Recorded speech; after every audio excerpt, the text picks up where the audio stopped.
we're gonna do is just for the first 15 minutes or so, if you want to just sit and relax, that's totally good. We also have some snacks and we have coffee and water around the corner. We even have sugar and sugar-free sugar for your culinary pleasure of this. What you need is not something I could get at Brewed Awakening. I appreciate it, thank you. But I do want to take also. You know whiskey? Yeah, that will be another event, I promise you. We will make that happen. My mother grew up in a town in Ireland where there was a whiskey distillery that basically literally put food on everybody's table, including my family. So yes, I'm standing here today before you thanks to Staples and Whiskey. So first of all, I did want to give a quick introduction to the fabulous writers who are also spending their time with me, and I'm so grateful that of all the things they could be doing, they said, this is where I want to be. This is Laura DiCaronimo. Yes. She is, it's the openest open mic, right? Yeah. And she's also a recipient of a grant from the Worcester County Poetry Association, and she's just all around fabulous. And I'm so glad you could be here this morning. This is Stephan Anstey. I think many of you know he's also a poet and a pillar in the poetry community. I'm trying to lose weight. Congratulations. You're a pillar. So you're a pillar by heart, that's for sure. And he runs a Lowell Writers Open Mic here as well, right here at Lala Books. And we also have today David Daniel, who's a best-selling novelist. He's a teacher. He's a great fan of Edgar Allan Poe. And later on in the program, we're going to have a little chat about Poe, and we're just going to share some thoughts and sort of riff a little bit about Edgar Allan Poe. And for anyone who doesn't know, the reason that we're having this festival here today is because in July of 1848, Edgar Allan Poe comes to Lowell for the first time. He's invited to deliver a lecture on American poetry. And he's very much known, and very deservedly so, as a horror writer, of course, and pretty much along with Mary Shelley and Bram Stoker and some folks like that, Oscar Wilde, are pretty much the people who laid the track for what we enjoy in the horror genre today. And that's why all of their work still speaks to us. But at that time in his life, Edgar Allan Poe was struggling financially. He had lost his beloved wife. And then he receives an invitation because at that time, he's not only known for, in fact, he sort of becomes more known after his death for writing horror stories. In his life, he's known mainly as a journalist. He's known as a critic, an arts critic, and is actually very much known for sort of the analytical side of his thinking. So he receives an invitation and he decides, yes, it makes sense for me to come here. These people are offering me some compensation. My family and I need this. So he comes to Lowell, and from everything we can tell, he pretty much falls in love with Lowell, and Lowell falls in love with Poe. Because really, who wouldn't fall in love with an amazing writer like that? He returns 2 other times. We know a lot of what happened while he was here, but as typical of Poe and also our other kindred writer spirit, Jack Kerouac, what we know is some of it is documented truth. Some of it is stories passed down. Some of it may well simply be legend. What we do know, the most important thing to me is he came here, he blessed our city with his presence, and that's what we celebrate. We celebrate that he came here to the city and made a mark upon the city made a mark upon him, and the tremendous body of work that he left still resonates with us today. And I also want to give a shout out. We've had many amazing people who have actually made this festival possible. I would like to introduce you to one right now. This is Laura Lamari. Lamar, thank you. Yeah. She owns the joint. She's the owner of Lala Books and a huge, huge partner in the community. Thank you so much, Laura. And also today we have Alan Beebe, who's from Lowell Celebrates Kerouac. I mentioned Kerouac. We have a festival every year. Amazing people make that festival possible. Alan Beebe, thank you so much. He's recording the video.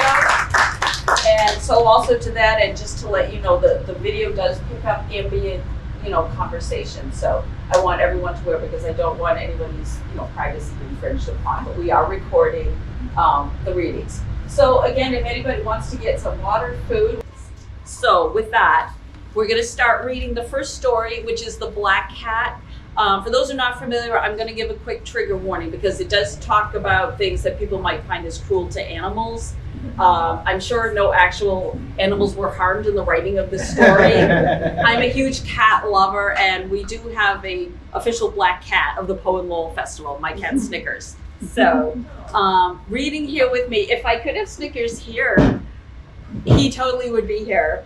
But this to my right is Laura DiCaronimo, who I mentioned earlier. So we're both going to read from you from the Black Cat, fueled by caffeine, courtesy of Rude Awakening.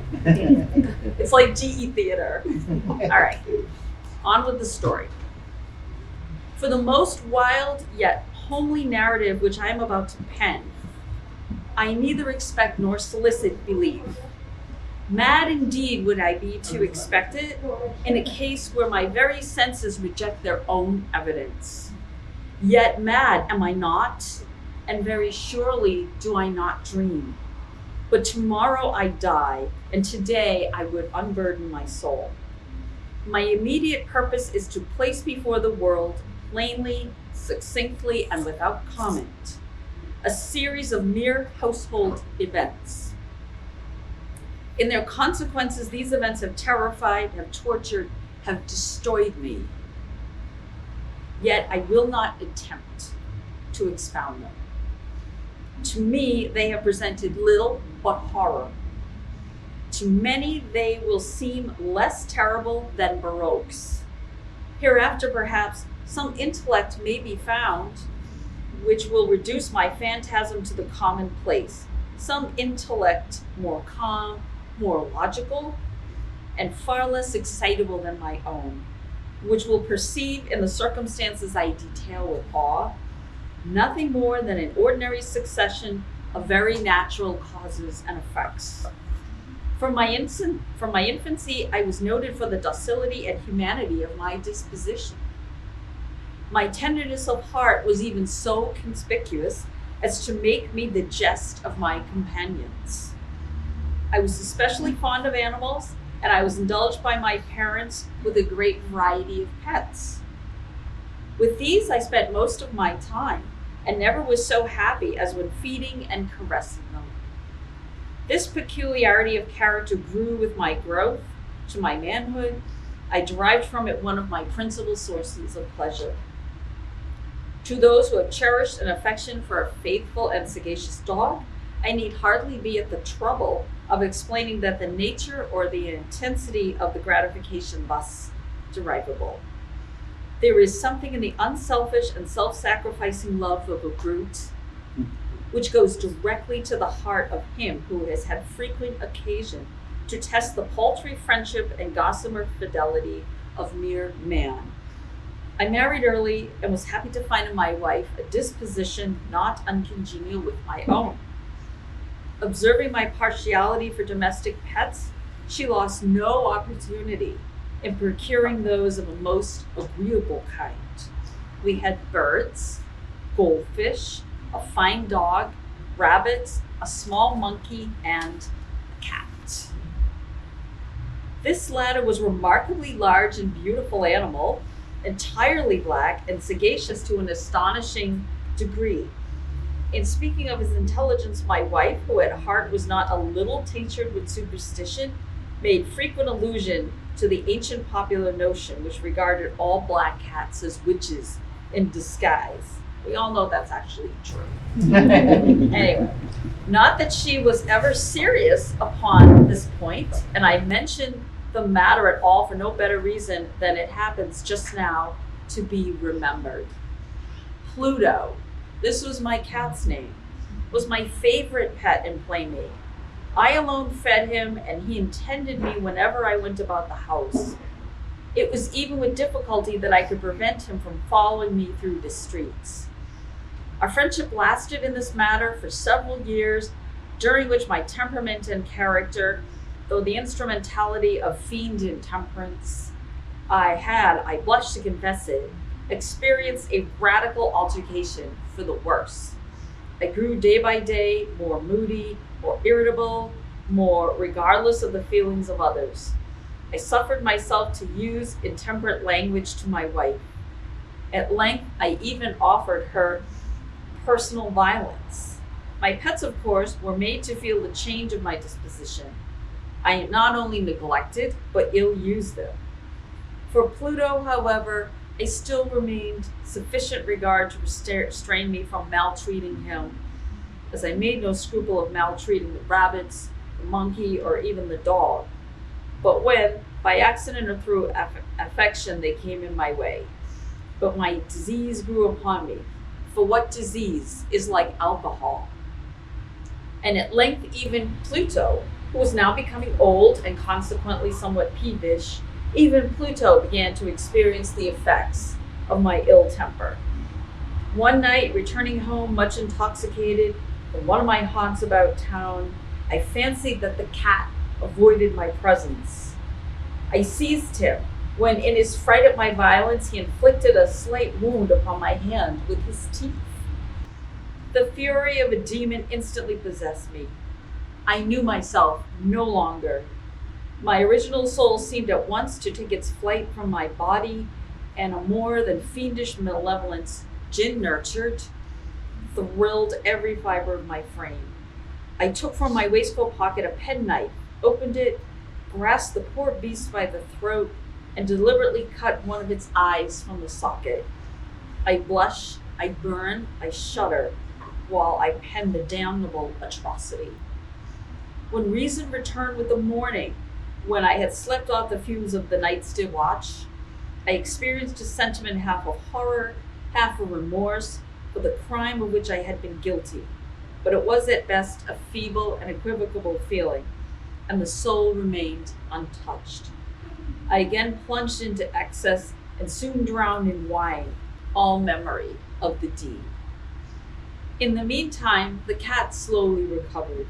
The socket of the lost eye presented, it is true, a frightful appearance, but he no longer appeared to suffer any pain. He went about the house as usual, but as might be expected, fled in extreme terror at my approach.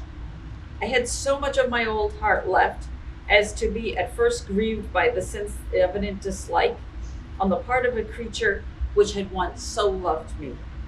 But this feeling soon gave place to irritation, and when came, as if to my final and irrevocable overthrow, the spirit of perseverance, of the spirit of perverseness, of the spirit philosophy takes no account. Yet I am not more sure that my soul lives than I am that this perverseness is one of the primitive impulses of the human heart, one of the indivisible primary faculties or sentiments which give direction to the character of man. Who has not 100 times found himself doing something wrong, doing some evil thing for no other reason than because he knows he should not? Are not we humans at all times pushed, ever driven in some unknown way to break the law just because we understand it to be the law? One day, in cold blood, I tied a strong rope around the cat's neck, and taking it down into the cellar under the house, I hung it from one of the wood beams above my head. I hung it there until it was dead. I hung it there with tears in my eyes. I hung it because I knew it had loved me, because I felt it had given me no reason to hurt it, because I knew that my doing so was a wrong so great, a sin so deadly, that it would place my soul forever outside the reach of the love of God. That same night, as I lay sleeping, I heard through my open window the cries of our neighbors. I jumped from my bed and found that the entire house was filled with fire. It was only with great difficulty that my wife and I escaped, and when we were out of the house, all we could do was stand and watch it burn to the ground. I thought of the cat as I watched it burn, the cat whose dead body I had left hanging in the cellar. It seemed almost that the cat in some mysterious way caused the house to burn so that it could make me pay for my evil act, so that it could take revenge upon me. Months went by, and I could not drive the thought of the cat out of my mind. One night, I sat in the inn, drinking, as usual. In the corner, I saw a dark object that I had not seen before. I went over to see what it could be. It was a cat almost exactly like Pluto. I touched it with my hand and petted it, passing my hand softly along its back. The cat rose and pushed its back against my hand. Suddenly, I realized I wanted the cat. I offered to buy it from the innkeeper, but he claimed he had never seen the animal before. As I left the inn, it followed me, and I allowed it to do so. It soon became a pet of my wife and myself. The morning after I brought it home, however, I discovered that this cat, like Pluto, had only one eye. How is it possible I had not noticed this the night before? The fact only made my wife love the cat more, but I myself found a feeling of dislike growing in me. My growing dislike of the animal only seemed to increase its love for me. It followed me. It followed me everywhere, always. When I sat, it lay under my chair. When I stood up, it got between my feet and nearly made me fall. Wherever I went, it was always there. At night, I dreamed of it. And I began to hate that cat. One day, my wife called to me from the cellar of the old storyteller building where we were now forced to live. As I went down the stairs, the cat, following as always, ran under my feet and nearly threw me down. In sudden anger, I took a knife and struck wildly at the cat. Quickly, my wife put out her hand and stopped my arm. This only increased my anger, and without thinking, I turned and put the knife point deep into her heart. She fell to the floor. She died without a sound. I spent a few moments looking for the cat, and it was gone. I had other things to do, for I knew I must do something with the body quickly.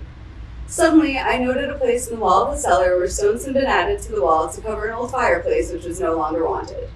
The walls were not very strongly built, and I found I could easily take down those stones. Behind them, there was, as I knew there must be, a hole just big enough to hold the body. With much effort, I put the body in and carefully put the stones back in their place. I was pleased to see that it was quite impossible for anyone to know a single stone had moved. Days passed. Still there was no cat. A few people came and asked about my wife, but I answered them easily. Then one day, several officers of the police came. Certain that they could find nothing, I asked them in and went with them as they searched. Finally, they searched the cellar from end to end. I watched them quietly, and as I expected, they noticed nothing. But as they started up the stairs again, I felt myself driven by some unknown inner force to let them know, to make them know that I had won the battle. The walls of this building, I said, they are so strongly built. It is a fine old house. And as I spoke, I struck with my stick the very place in the wall behind which was the body of my wife. Immediately, I felt a cold feeling up and down my back. We all heard a wail coming out of the wall, itself a horrible cry. For one short moment, the officers stood looking at one another. Then quickly they began to pick at the stones and saw before them the body of my wife. Black, dried with blood, smelling of decay. On the body's head, one eye filled with hell, sat the cat, crying its revenge.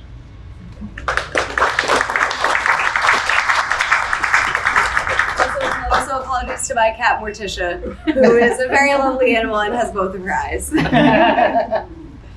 Thank you so much, Laura. So we're gonna just take like 5 minutes to reorganize ourselves, and then we will go right on to the next story, which is the Cask of Amontillado. So thank you so much, you guys, for listening, and we're gonna be back with more story in like 5 minutes.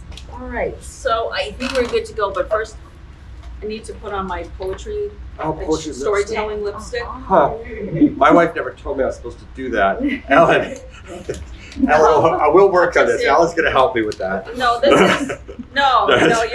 good. Hey, stop stealing my bit. Okay? So this is just, this is 777 Vampire Love from Revlon. This is like the official lipstick of Poe and Lowell.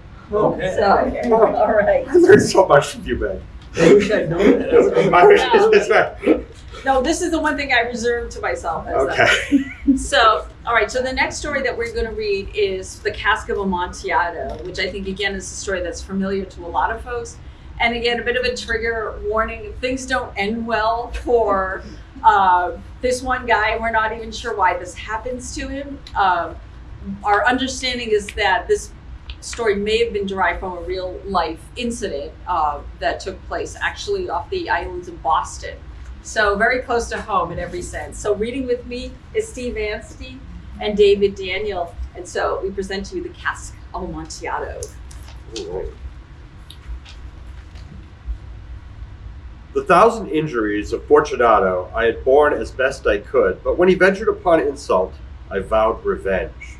You, who so well know the nature of my soul, will not suppose, however, that gave utterance to a threat.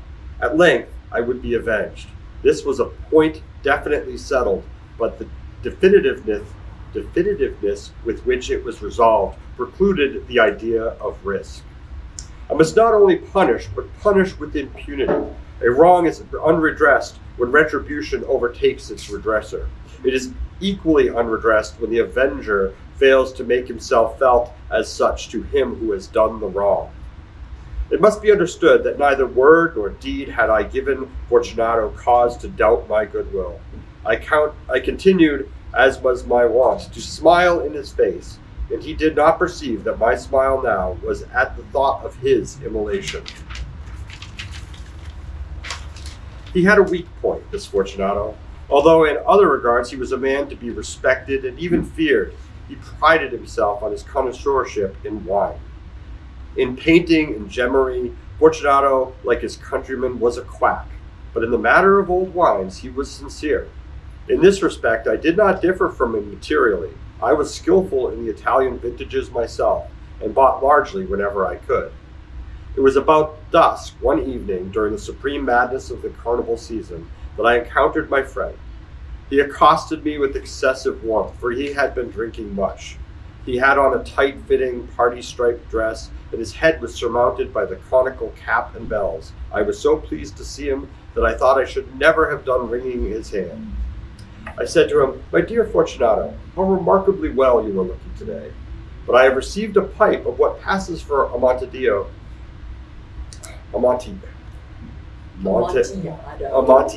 thank you, and I have my doubts." "How?" he said. "Amontillado? A pipe? Impossible. And in the middle of the carnival?" "I have my doubts," I replied, "and I was silly enough to pay the full Amontillado price, without consulting you in the matter. You were not to be found, and I was fearful of losing a bargain. Amontillado. I have my doubts. Amontillado. And I must satisfy them. Amontillado. As you are engaged, I am on my way to Lucrezi's. If any one has critical turn, it is he. He would tell me. Lucrezi cannot tell Amontillado from sherry, and yet some fools will have it that his taste is as much for your own. Come, let us go. Whither? To your vaults. My friend, no, I will not impose upon you your good nature. I perceive you have an engagement. Lucrezi, I have no engagement. Come. My friend, no, it is not the engagement, but the severe cold with which I perceive you are afflicted. The vaults are insufferable damp. They are encrusted with nitre. Let us go, nevertheless. The cold is merely nothing. Amontillado, you have been imposed upon, and as for Lucrezi, he cannot distinguish sherry from Amontillado. Thus speaking, Fortunato possessed himself of my arm, putting on a mask of black silk and drawing a roquelaire closely about my person. I suffered him to hurry me to my palazzo. There were no attendants at home. They had absconded to make merry in honor of the time. I had told them I should not return until morning, and had given them explicit orders not to stir from the house. These orders were sufficient, I well knew, to ensure their immediate disappearance, one and all, as soon as my back was turned. I took from their sconces 2 flambeaux, and giving one to Fortunato, bowed him through several suites of rooms to the archway that led to the vaults. I passed down a long and winding staircase, requesting him to be cautious as he followed. We came at length to the foot of the descent, and stood together upon the damp ground of the catacombs of the Montessors. The gait of my friend was unsteady, and the bells upon his cap jingled as he strode. "The pipe," he said. "It is further on," said I, "but observe the white webwork which gleams in these cavern walls." He turned toward me and looked into my eyes with 2 filmy orbs that distilled the rheum of intoxication. "Nitre?" he asked at length. "Nitre," I replied. "How long have you had that cough?" My poor friend found it impossible to reply for many minutes. "It is nothing," he said at last. Come, I said, we will go back. Your health is precious. You are rich, respected, admired, beloved. You are happy as once I was. You are a man to be missed. For me, it is no matter. We will go back. You will be ill, and I cannot be responsible. Besides, there is Lucrece. Enough, he said. The cough's a mere nothing. It will not kill me. I shall not die of a cough. No. True, true, I replied. And indeed, I had no intention of alarming you unnecessarily, but you should use all proper caution. A draught of this Medoc will defend us from the damps. Here I knocked off the neck of a bottle which I drew from a long row of its fellows that lay upon the molds. Drink, I said, presenting him with the wine. He raised it to his lips with a leer. He paused and nodded to me familiarly while his bells jingled. I drink, he said, to the buried that repose around us, and I to your long life. He again took my arm and we proceeded. These vaults, he said, are extensive. The Montresors, I replied, were a great and numerous family. I forget your arms.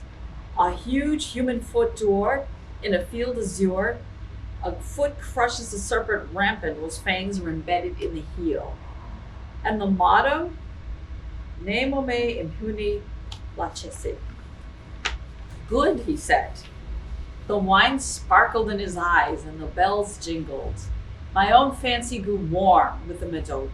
We had passed through long walls of piled skeletons, with casps and puncheons intermingling, into the innermost recesses of the catacombs.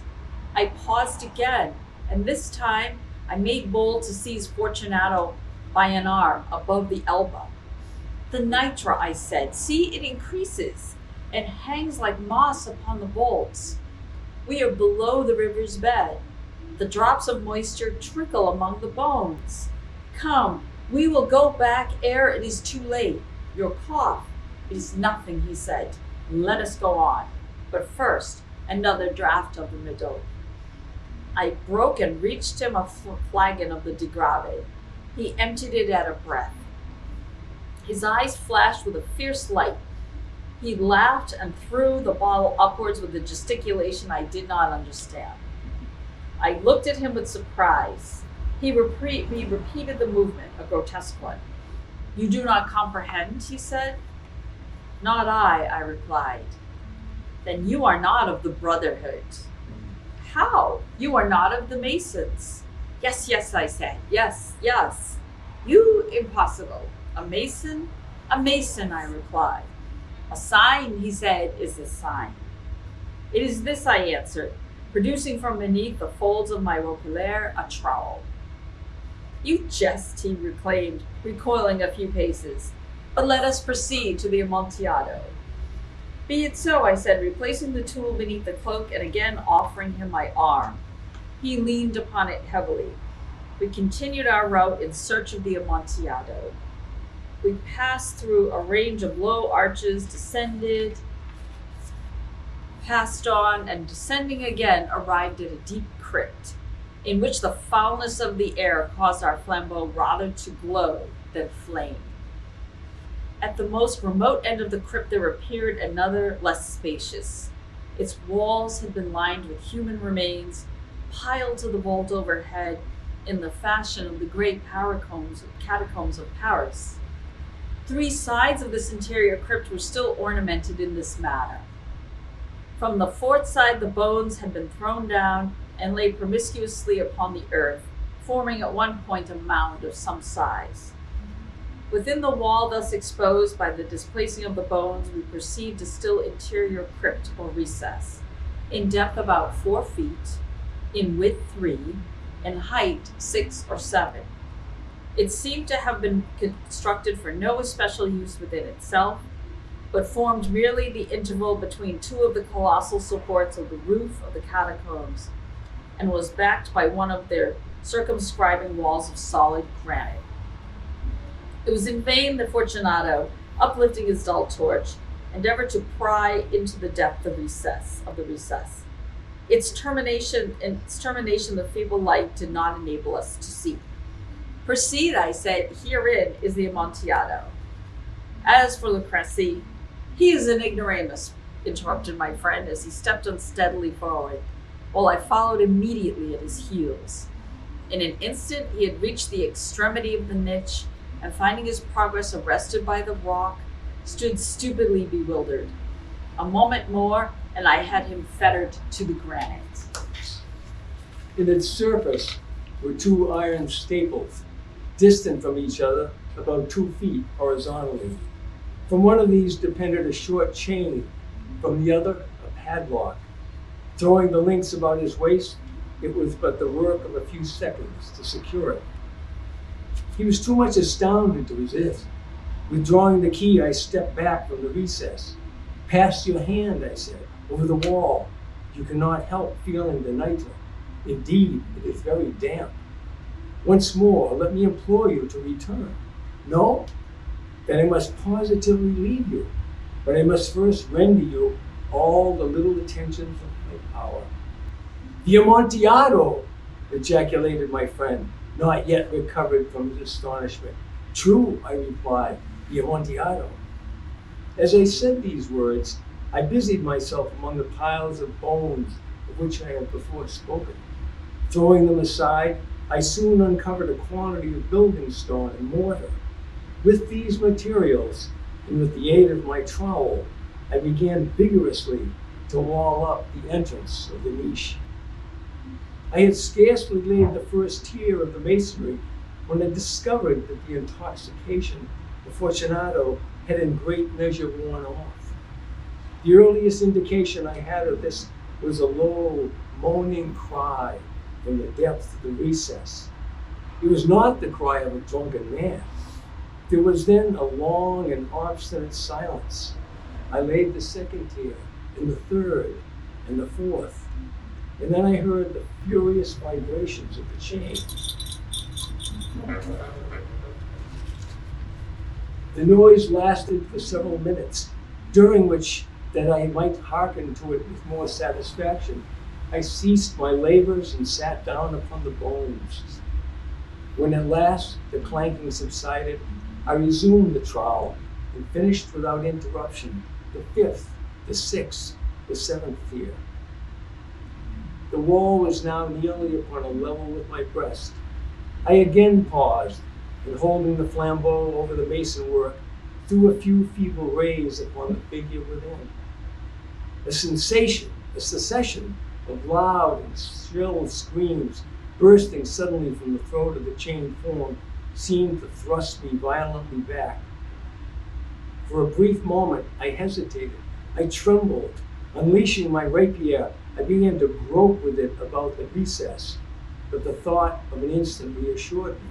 I placed my hand upon the solid fabric of the catacombs and felt satisfied. I reapproached the wall. I replied to the yells of him who clamored. I re-echoed, I aided, I surpassed them in volume and in strength. I did this, and the clamor grew still. It was now midnight, and my task was drawing to a close. I completed the 8th, the 9th, and the 10th tier. I had finished a portion of the last, and the 11th. There remained but a single stone to be fitted and plastered in.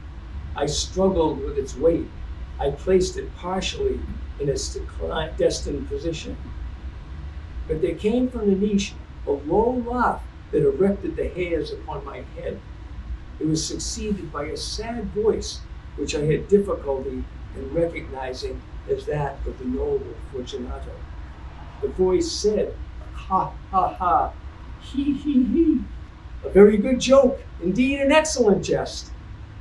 We will have many a rich laugh about it at the palazzo. He, he, over our wine. He, he.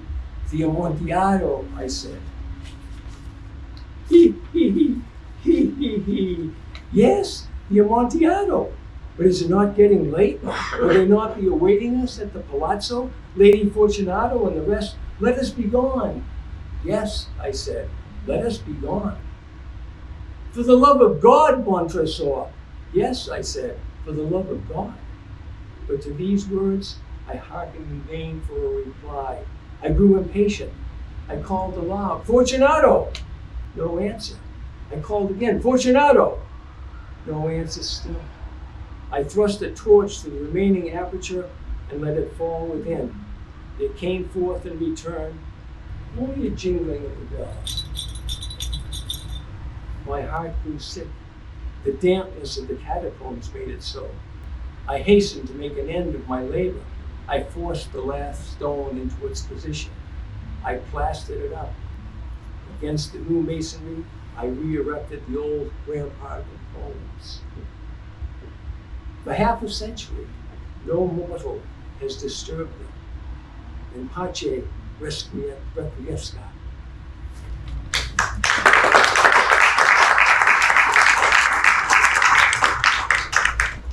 Thank you so much. Thank you so much to Stephan Anstey and to David Daniel for reading with me.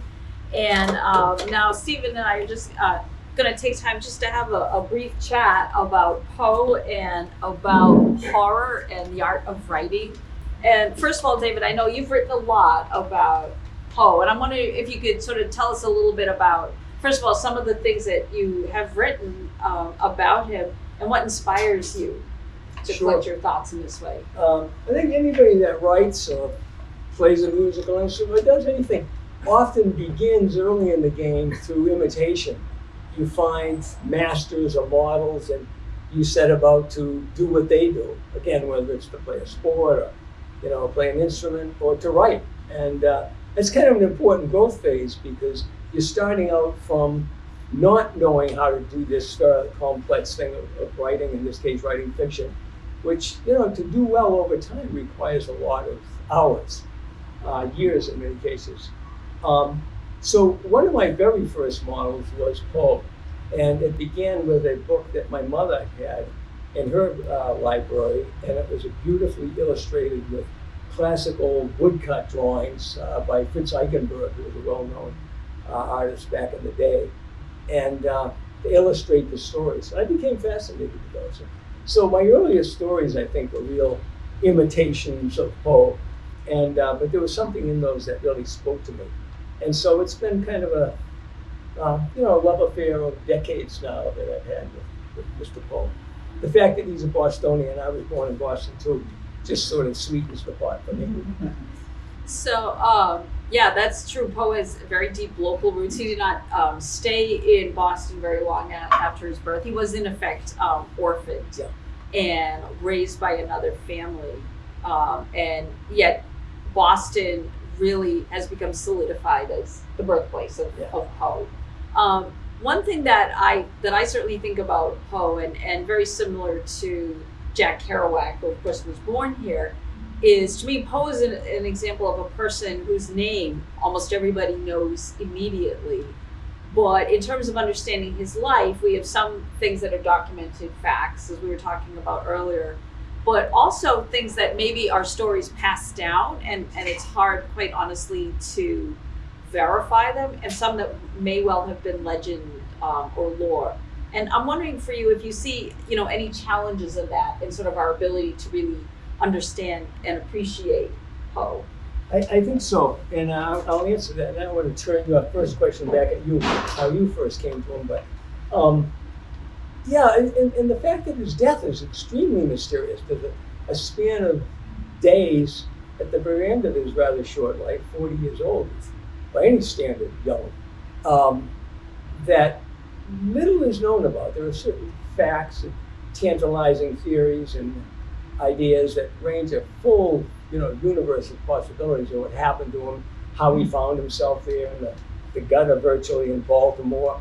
But I think Poe was one of those writers, as has been mentioned, that I think at that time when he was writing, he was born in 1809, and literature was still largely, American writers at least, were kind of, I think, swirling in the backwash of European literature.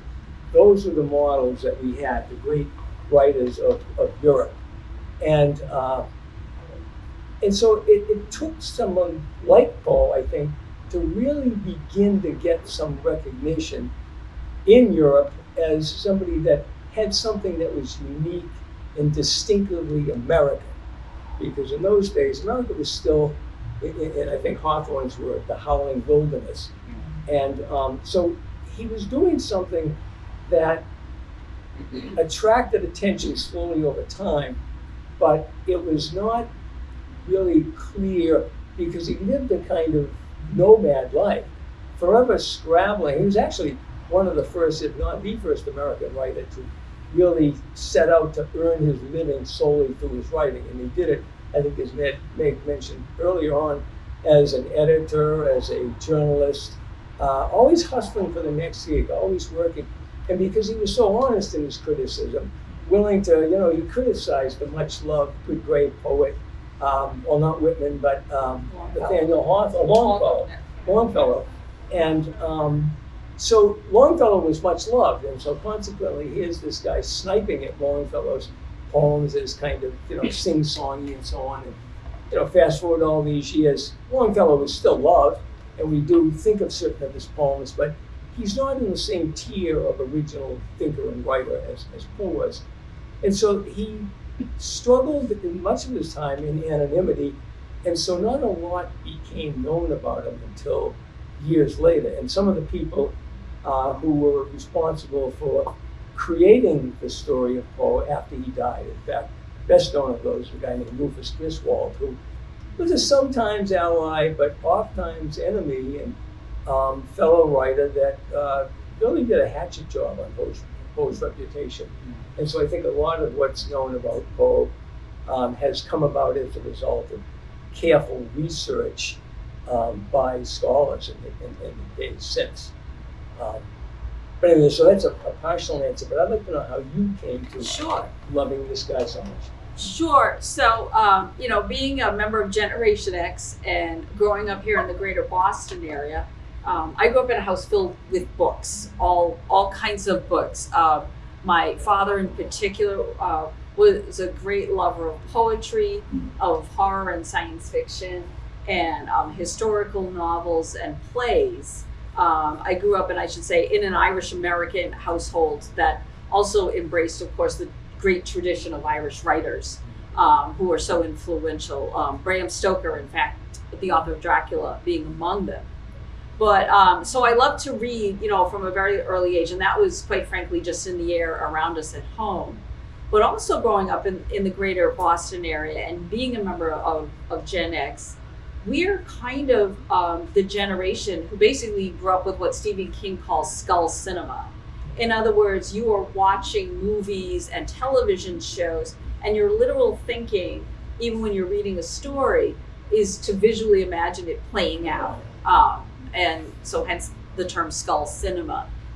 And one thing that happens if you grew up in greater Boston at that time is that on a couple of the independent television channels, in particular I'm thinking about Channel 56, which was WLBI, you grew up with seeing many adaptations of literary stories sort of writ large on the screen. And so honestly, I think much of the sort of appreciation that I have for Poe and other authors early on, in fact, comes from watching the interpretations of those works in TV and film. And of course, I think particularly at that time, and I remember this very specifically, Channel 56 had the 8 o'clock movie, and it went through a week where it was basically showing all of the Roger Corman interpretations, somewhat loose interpretations of Poe's works. And they've come to be known as the Edgar Allan Poe cycle of Roger Corman. And I'm going to say, we sort of joke that Gen X, we are like the free range children generation. So you're learning a lot of things about life, perhaps on TV without much of a filter. You were exposed at that time to quite a lot of horror movies and things that both maybe sort of scare you and thrill you. And I remember that feeling very well. And in particular, the Corman version of The Pit and the Pendulum. To this day, just the opening credits alone are so disorienting and terrifying and dreamlike that you're held in that state. And I think even though television and its kin are somewhat maligned, I actually sort of rise to the defense that in many ways, television, graphic novels, comic books basically invited a whole generation in to the Skull Cinema. Okay, good. So, we were talking a little bit about Poe and how in some ways there's parts about his life that we sort of can't quite, fill in. There's a lot of work to be done there. But speaking of looking at Poe in modern times, where do you, I think many of us have an appreciation of Poe as such an important figure for horror and mystery and I would say also science fiction writers in general. Where do you think you see in our modern times where he's made the greatest impression? Well, certainly in popular genres, like you mentioned, mystery, science fiction, to an extent, there are certain stories that you can definitely identify as having kind of the DNA of what becomes science fiction over time in Poe, and certainly horror. The aforementioned Stephen King, he doesn't have to worry if his books are going to be made into films. They all are, and the stories are beautiful canon of some really great adaptations and others not so great. But in the lineage, then we'll go back to H.P. Lovecraft. It's astonishing how that's been the source material for so many movies. He was never aware of it because it happened after he was gone. And then we reel it back to the late, great Edgar Allan Poe, who never had a clue any of this would happen. I like to think sometimes that there's a heaven somewhere where people in life who were forgotten and die ill-used and in poverty can look down and say, wow, I did it, I broke through, I made it. I think Vincent Van Gogh would be in there, certainly Scott Fitzgerald, lots of people would be in that little heaven somewhere. I don't think it's like that, but it's a nice thought. But anyway, and so the adaptations that grow out of their work, and I think it definitely ties in with the idea with Poe's concerned. Without Poe, there is no Lovecraft. Without Lovecraft and Poe, there's no Stephen King. And those people acknowledge their debt to Poe. Lovecraft talked about Poe. King has talked about Lovecraft and Poe. Earlier you mentioned there's some other people like Oscar Wilde, and so many people that are sort of in the I guess the stream of in the wake of Poe. And so he has his fingerprints or his footprints in a lot of what we would now consider various of the genres, and is often even considered to be kind of a godfather of the short story form itself. Short story wasn't a particularly popular form. Novels and essays and plays and poems were, I think, in the European lineage at least, important. But Poe really dealt with, along with Washington Irving and a few other early American writers, helped create a popularity of that short form. And I think in the age where we're all living, where we can pick up our phone and we can read right on it, we're used to short. We want short. It's a labor, I find, frankly, as a slow reader, to get through big novels. So I really appreciate a lot of things about Poe. That's a long-winded answer to a short question. No worries, because I think part of it is sort of the art of conversation, for sure. True. So just one last question for the moment. So here we are, in Lowell, Massachusetts, and like we were talking about earlier, Poe comes here, 3 times, and these are substantial visits. Yeah. They are. There were many writers who went on tours at that time, Dickens among them, and that they made a big impression as well. But it was a stop on a tour, and Poe sort of starts to have this sort of complex relationship with Lowell. With all that in mind, what do you, when you think about Poe's sort of spiritual lineage here in the city of Lowell, what are some things maybe that you think about? Well, I mean, certainly,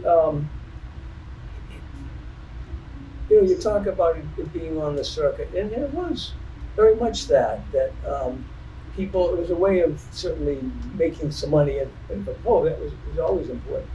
But I think, and there are many people in this room that know this far better than I, but Lowell was a really important and happening nexus for ideas and culture and art industry in America in those days.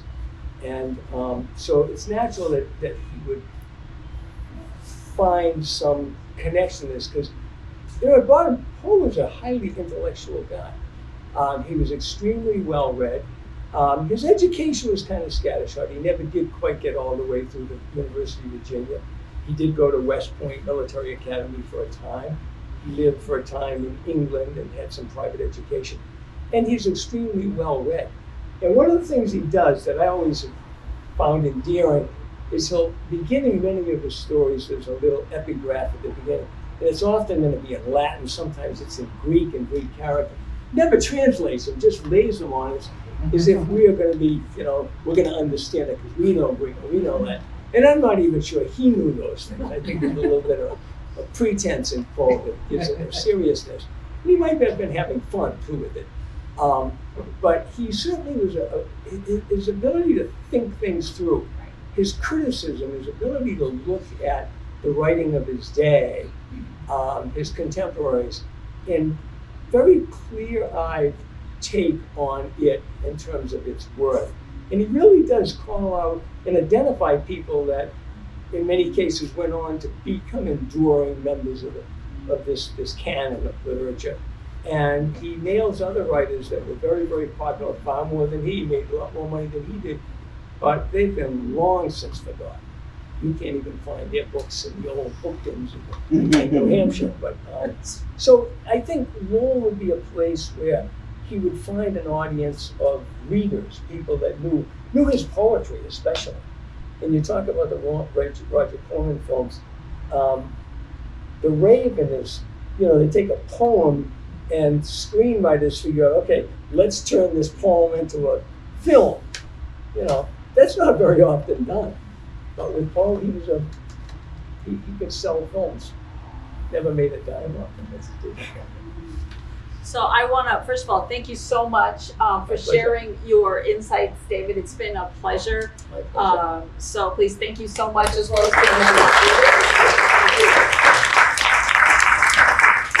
I want to once again thank our wonderful and gracious hosts here at Lala Books. And I do want to mention they have also put together some really beautiful displays of Poe writings and Poe-related things, as well as having the books of many of us local authors. And so please do support them. It's the support of our indie businesses that actually gives us the ability to do much of what we do for Poe and Lowell. Lowell celebrates Kerouac and many other literary and cultural events that we're blessed by here in Lowell. And also, just a note about the events that are still coming up in the festival. So at 2 p.m. and 5 p.m., speaking of The Raven, we are actually going to have a showing of Roger Corman's The Raven at Luna Theater. That's in the Mill No. 5 complex at 250 Jackson Street. So we're going to have, as they say, the 2 p.m. and 5 p.m. showing. The 2 p.m. showing is going to be emceed by Penny Dreadful. She is a very celebrated horror hostess in the area, not only very entertaining, but actually very insightful about the films. So she's going to be there for the 2 p.m. showing. I think folks definitely don't want to miss that. And then there is another showing at 5 p.m. And also later that evening, we're going to go basically just up one floor in the Mill No. 5 complex to a beautiful space called The Overlook at Mill No. 5. And there we will have the Edgar Allan Poe show, which is a showcase of live music by Todd Brunel, readings of Poe's work by some of our area poets, and also some dance performances, original dance performances inspired by works of Poe. And we also, because this is Lowell, and one of the things that I can't even love enough about Lowell is the way things intersect. We're going to have Nigerian food there from OHV Catering, which I'm really excited to try, and I hope you will too. So that's all happening at Mill No. 5. Quick note about Mill No. 5, there's limited on-street parking. There is also a parking garage around the corner. It's the early parking garage. So here, when we immortalize people, we name parking garages after them. So just a quick note about parking for those who aren't familiar. I want to say thanks again to all the readers, to David Daniel, to Stephan Anstey, to Laura DiCaronimo, and thanks all to you for spending your time with us. And I hope you've enjoyed the reading and that you will support our local businesses And I hope that you have safe and happy travels wherever your journey brings you. Thank you again so much for spending your time with us.